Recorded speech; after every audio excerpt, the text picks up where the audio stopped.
ಸರ್ವರ ದಿನವೋ ರೋಗಿಗೆ ಅಪಸ್ಯ ರುಚಿಸುವಂತೆ ಬುದ್ಧಿಯೋ ಎಂದಿಗೂ ರೂಪಿಸುವಂತಿಲ್ಲ. ನಿನ್ನ ಬುದ್ಧಿ ವಿಕಲ್ಪವಾಗಿರಿಂದ ನೀನು ಈ ರೀತಿ ಮಾತನಾಡುತ್ತಿರುವೆಯಾ?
ಹಿರಿಯನು ಪೂಜ್ಯನು ಎಂದು ಗೌರವಿಸಿದ ಮಾತ್ರಕ್ಕೆ ರಾಜಸ್ಥಾನವೆಂಬ ಗೌರವದ ಮಾತನಾಡುತ್ತಿರುವೆಯಾ?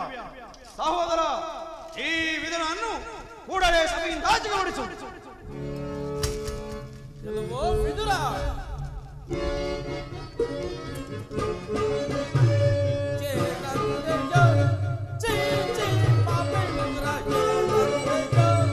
ಬಲ ಬಲ ಸಹೋದರ.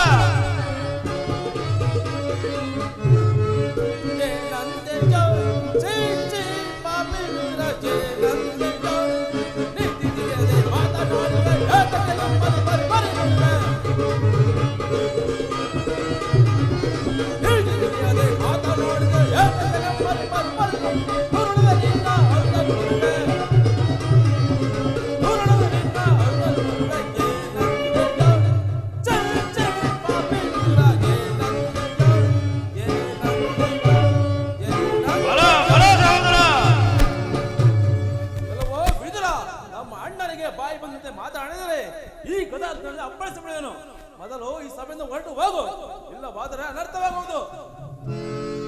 ಬಲ ಸಹೋದರ ಬಲ. ಏನು ನನ್ನನ್ನು ಸಭೆಯಿಂದ ಹೊರಡಿಸುವಷ್ಟು ಸಮರ್ಥ ಉಂಟಾಯಿತೆ? ಕೇಳು. ಮಾನ ನಿಧಿಯೇ ಬೇಡ್ವೆ ನಾನಿರಿಸೆ, ಮಾನ ನಿಧಿಯೇ ಬೇಡ್ವೆ ನಾನಿರಿಸೆ, ಸೋದನ ವಿನೋದ ಹಿತ ಮಾಲಿಕ, ಸೋದನ ವಿನೋದ ಹಿತ ಮಾಲಿಕ ಸಾಲರಾನದೆ ಮಾನ ನಿಧಿಯೇ ಬೇಡ್ವೆ ನಾನಿರಿಸೆ.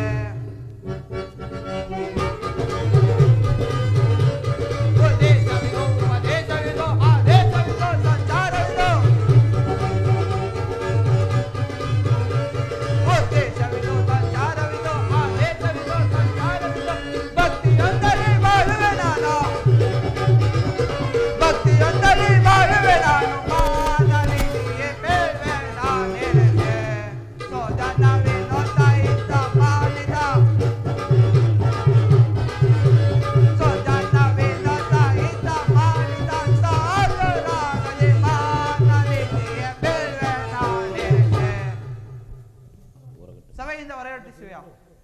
ಕೇಳು ಅವಿವೇಕಿ, ಹಿಂದೆ ದ್ರೌಪದಿಯ ವಸ್ತ್ರಾಭರಣ ಕಾಲದಲ್ಲಿ ಆ ಭೀಮನು ಮಾಡಿದ ಪ್ರತಿಜ್ಞೆಯಂತೆ ತನ್ನ ಗದೆಯಿಂದ ನಿನ್ನ ತೊಡೆಯನ್ನು ಬರೆಯಿಸಿ ಮುರಿಯುವಾಗ ಅದನ್ನು ತಡೆಯಬೇಕಿದ್ದ ಈ ಸರ್ವೋತ್ತಮ ಬಿಲ್ಲನ್ನು ಈಗಲೇ ಮುರಿದು ಬಿಸಾಡುವೆನು.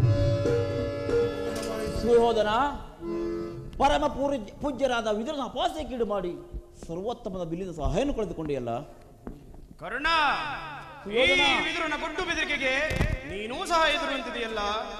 ಈ ವಿದುರನು ತಾನೇ ಎಂದಾದರೂ ಬಿಲ್ಲನ್ನು ಹಿಡಿದು ಯುದ್ಧವನ್ನು ಮಾಡುವುದನ್ನು ನೋಡಿರುವೆಯಾ ಅಥವಾ ಕೇಳಿರುವೆಯಾ?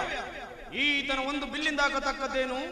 ಅಂತಹ ಲಕ್ಷೋಪಲಕ್ಷ ಬಿಲ್ಲುಗಳು ನನ್ನ ಶಸ್ತ್ರಾಗಾರದಲ್ಲಿರುವವು. ಬಿಡುವುದರ ಚಿಂತೆಯನ್ನು ಈಗ ಎಲ್ಲರೂ ಗಮನವಿಟ್ಟು ಕೇಳಿರಿ. ದೂತನಾಗಿ ಬರುತ್ತಿರುವ ಆ ಕೃಷ್ಣನಿಗೆ ಸಭೆಯಲ್ಲಿ ಯಾರಾದರೂ ಎದ್ದು ನಿಂತು ನಮಸ್ಕರಿಸಿದ್ದೇ ಆದರೆ ಅಂತವರನ್ನು ಕೂಡಲೇ ಸಭೆಯಿಂದ ಆಚೆಗೊಳಿಸಬೇಕಾದೀತು. ಎಚ್ಚರ ಸಹೋದರ, ನಮ್ಮ ಸೈನ್ಯಾಧಿಕಾರಿಗಳ ಪಟ್ಟಿಯನ್ನು ಸಿದ್ಧಪಡಿಸು ಎಂದಿಳಿದನಿಲ್ಲವೇ? ಸಿದ್ಧವಿರುವುದೇ? ಹೌದು ಅಗ್ರಜ. ಆಹಾ, ಎಲ್ಲಿ ತೆಗೆದುಕೊಂಡು ಬಾ. ಆ ಕೃಷ್ಣನು ಇಲ್ಲಿಗೆ ಬಂದಾಗ ನಾನು ಅದನ್ನೇ ನೋಡ್ತಾ ಕುಳಿತುಕೊಳ್ಳುವೆನು.